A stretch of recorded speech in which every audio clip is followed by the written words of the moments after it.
At this point, it's almost nauseating to see the number of politicians out there every single day tweeting that the economy is better than ever, that corporations are doing more than they've ever done for this country. They're creating new jobs. They're bringing jobs back to the United States. They're just loving their corporate tax cuts that they got 7 months ago.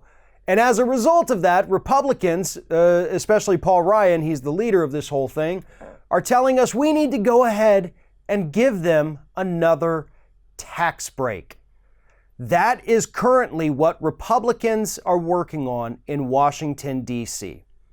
So forget about all of the other important issues that we have going on. You know, the people crying for some kind of Medicare for all health insurance so they don't go bankrupt from their medical bills and so they can actually afford insurance.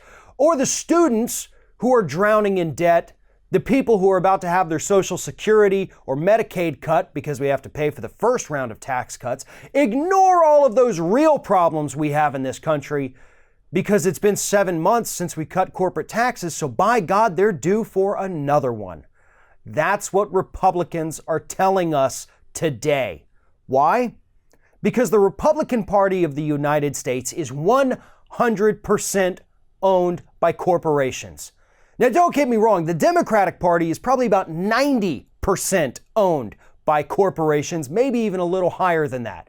But Republicans still have an edge on them when it comes to getting corporate money. And since Republicans are in charge of the government right now, they're the ones who get the overall wrath of the American public because they reap the most benefits from corporations. Corporations, by the way, who are screwing you with their financial fraud schemes. Corporations who are dumping their toxins into our waterways, giving people across this country cancer and other illnesses, and never facing any kind of justice in this country other than getting hit by civil lawsuits where sometimes they can pay billions of dollars.